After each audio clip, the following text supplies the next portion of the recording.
up while getting a tan, man. That's the way we be in the Coyote way, don't you see, here on the Coyote Medicine Show. Only where, and exclusively so, the Hazy Radio Network, don't you know, rocking his network around. Oh, it's radio, the way it should be found all the time, ain't it, babies? Are getting damn close to it, I'll tell you.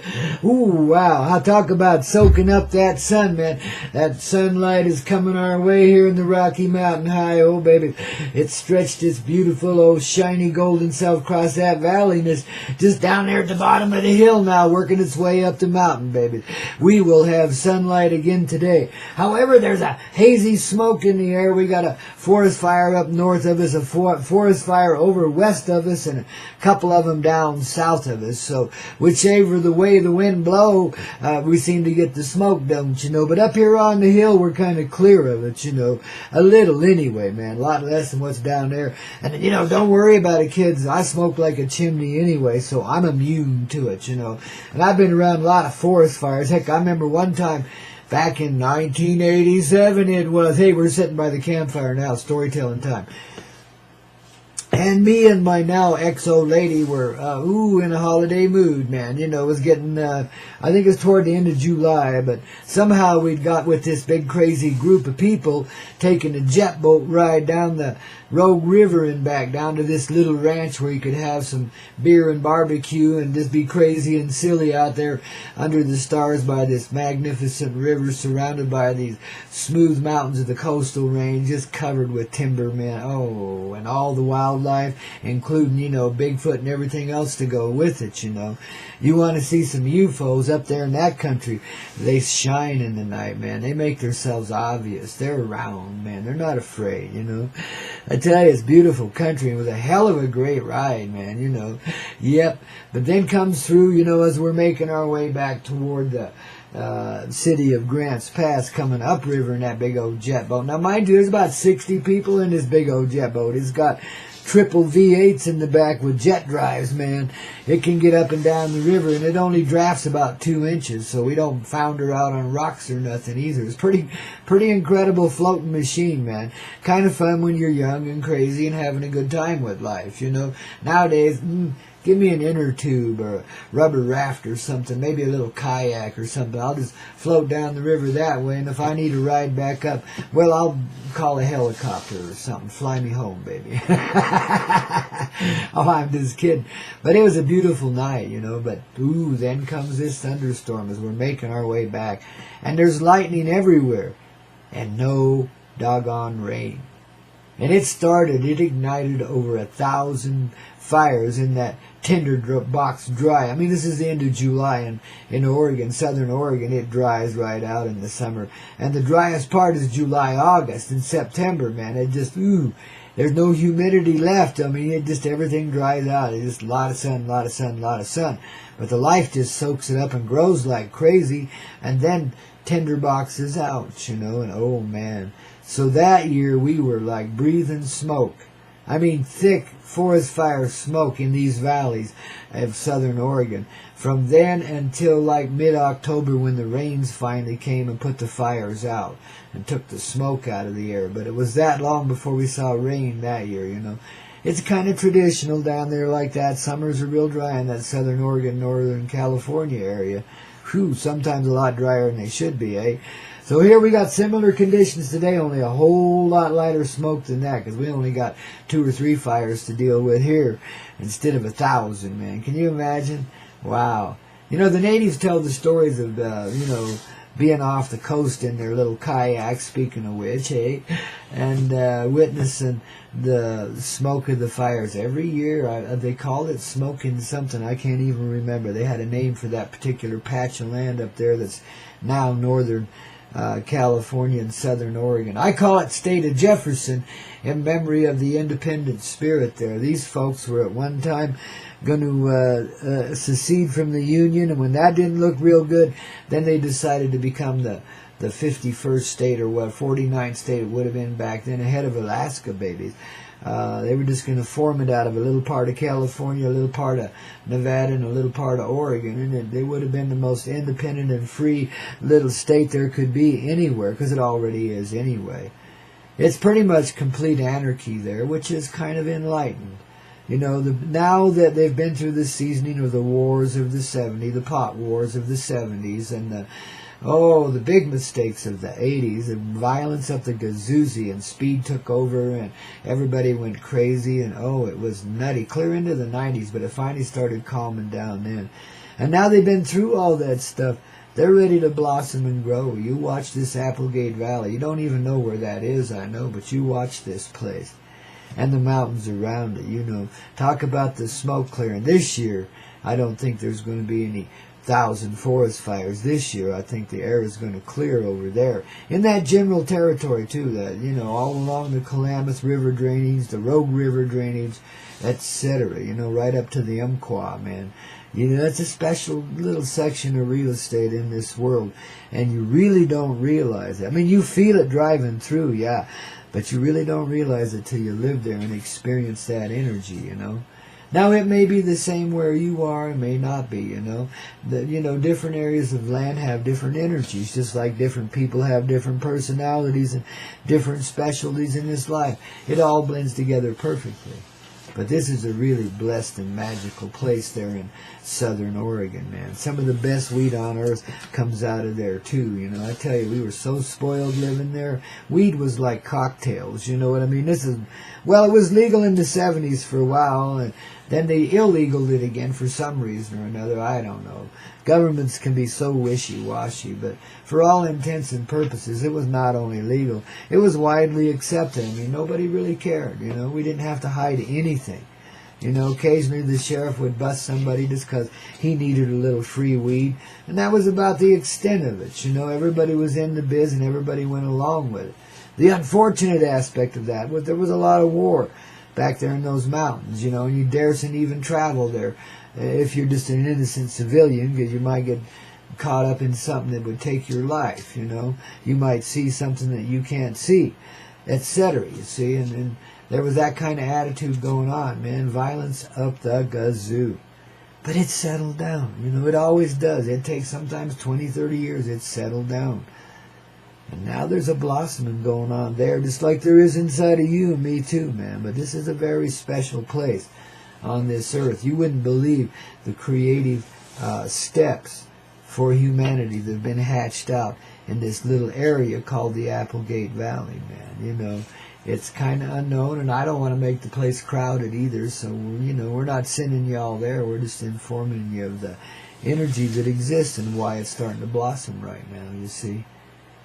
The air is clearing everywhere. Even here it will as we get these fires tamed down and put out. I mean, we got some good crews at work here, and thank you very much to all those brave ladies and gentlemen to get out there and fight these forest fires. I mean, I wish we could do it another way, and if you were a little more conscious people, we wouldn't have to threaten our lives and endanger ourselves. We could take care of things naturally, you know, because we are in the energetic flow of life, and as I say, the tide has turned in the favor of humanity, and so now you'll begin to realize, you know, maybe by being out there practicing your plasma energy in the forest, fighting this fire, maybe you'll start to realize how in control you really are of what goes on around you, you know, so to speak. Now, this control is not something that you know of as control in this life, but it's something like just being in the flow. It's kind of like the acceptance of the heart's way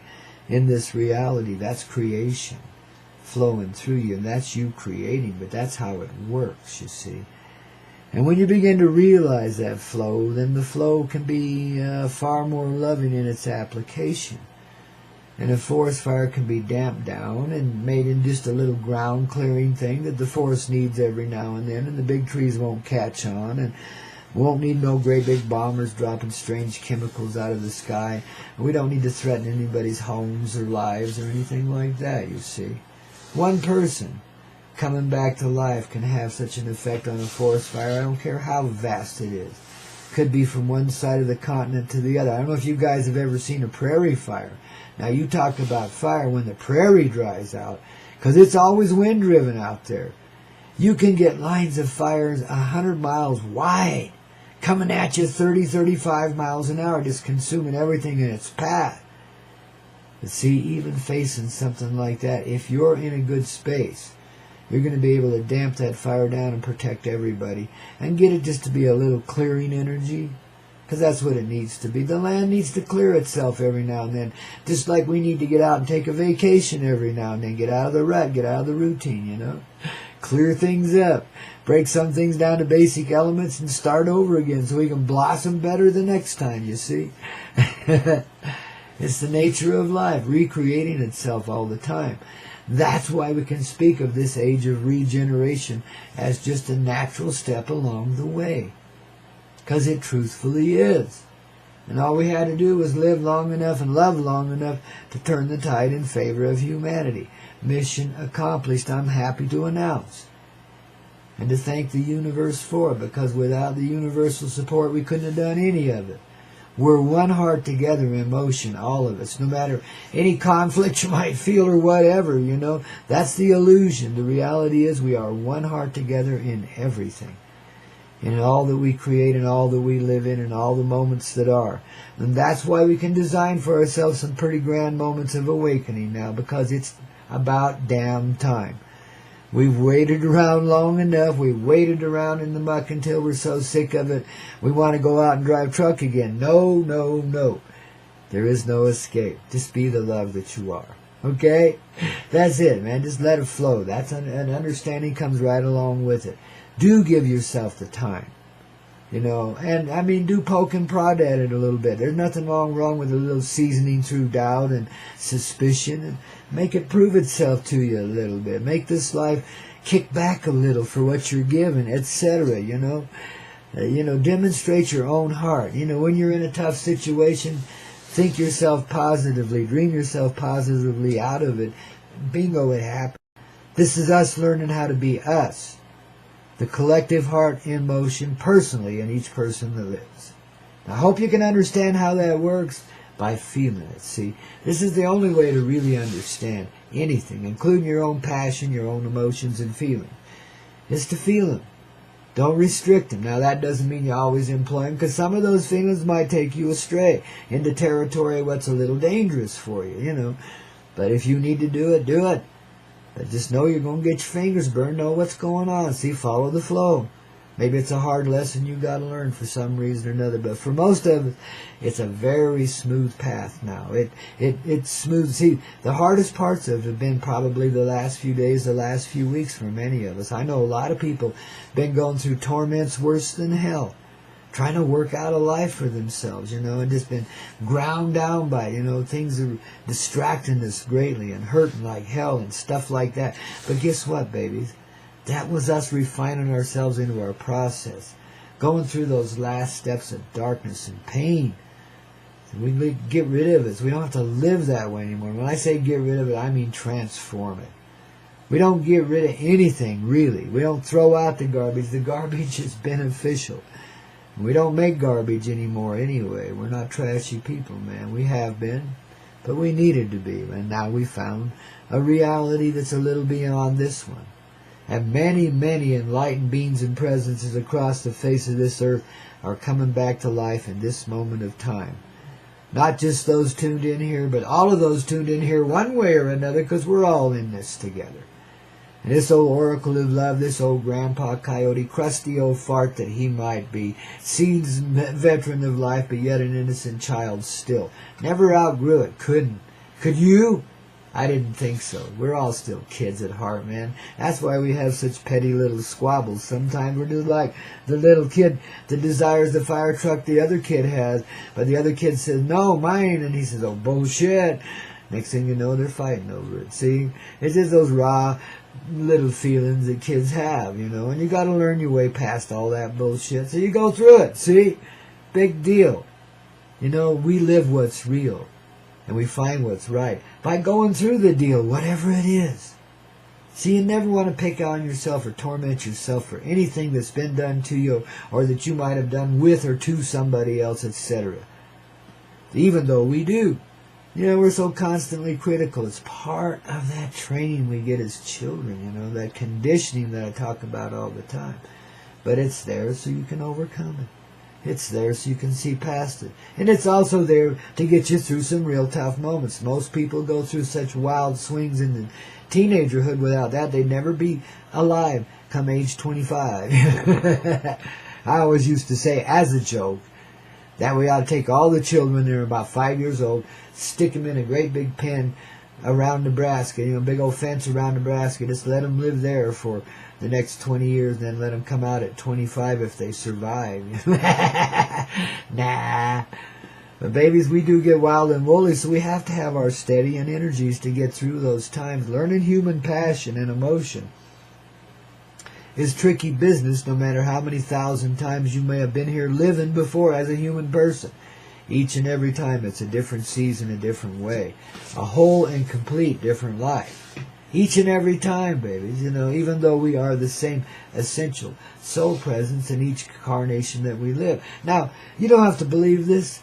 I'm just relaying to you my own personal experience in this life and how I began to experience myself. Hell, I didn't even believe in past lives until I started living them. Did you? I couldn't make myself through belief do anything because I'd seen so much bullshit go on in the name of belief when I was a kid.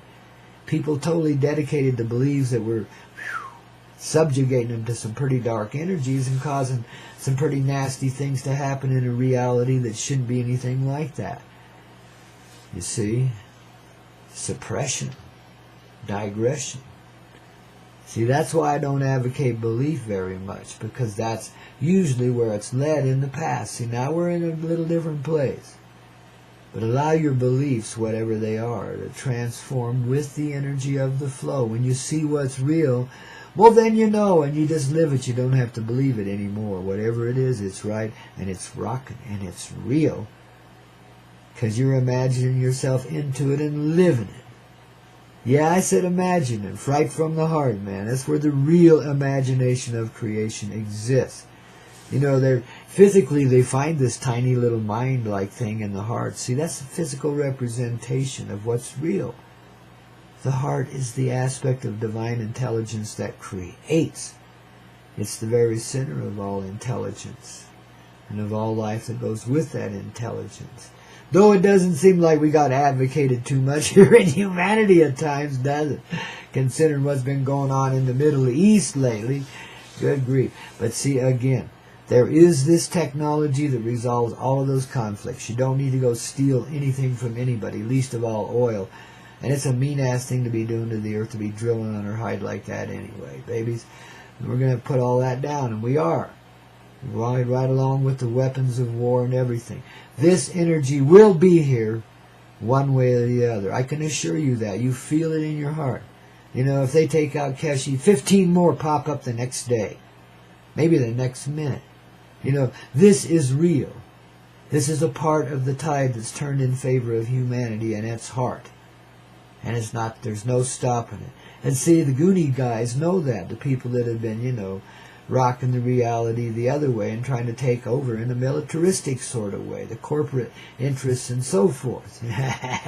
They're really boiled down to, one little presence over there on the other side of the ocean for me right now. One that I kind of counterbalance by being the papal presence of Mary Jane in male form. How about that, man? There was a time back in the early days of the Catholicism that they had a papal chair that had a hole in it, and the Pope had to sit there naked bummed before they'd incarnate him or whatever, to canonize him or whatever the hell it is they do there.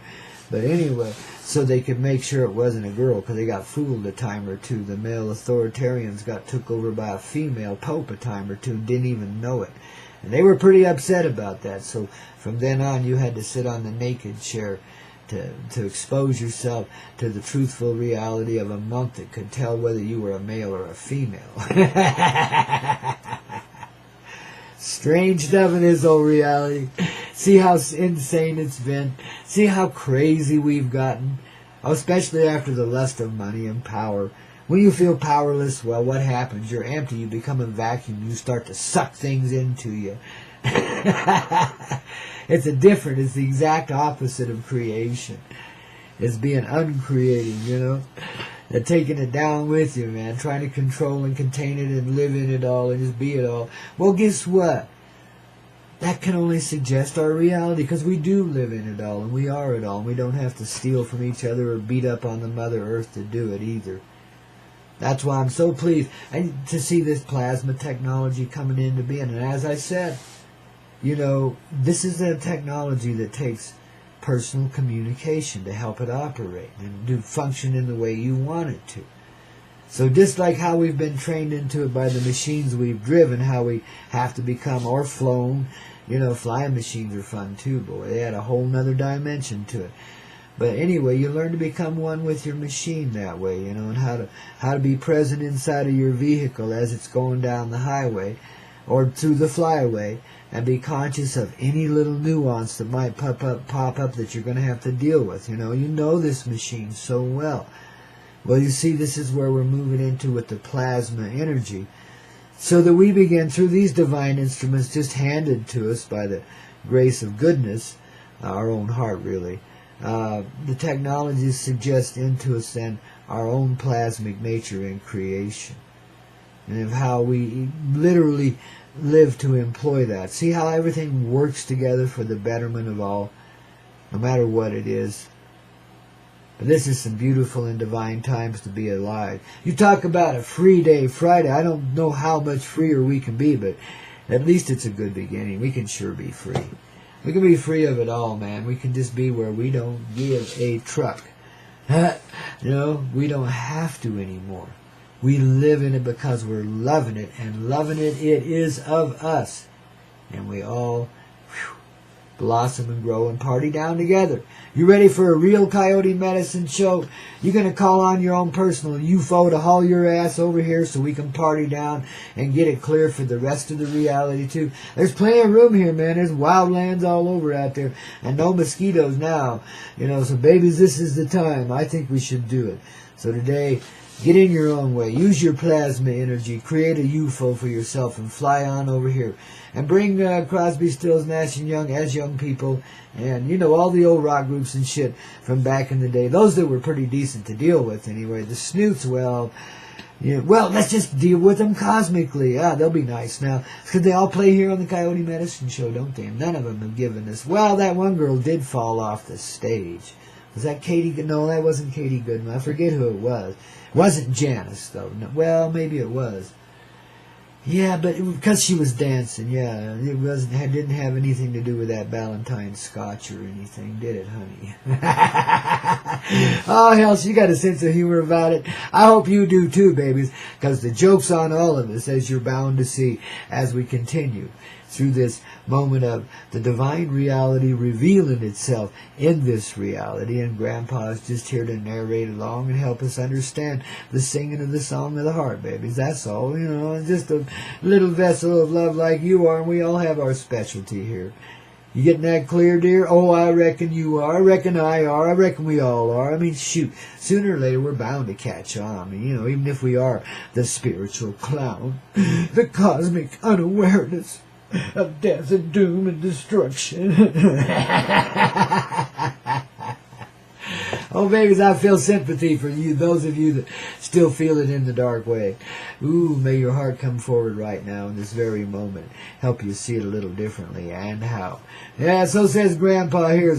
We keep in the flow. And the Coyote Medicine, don't you know, on the Coyote Medicine Show here on the Hazy Radio Network. Ooh, babies. Free flight now. Free Day Friday, babies. Fry your little freedom, will you?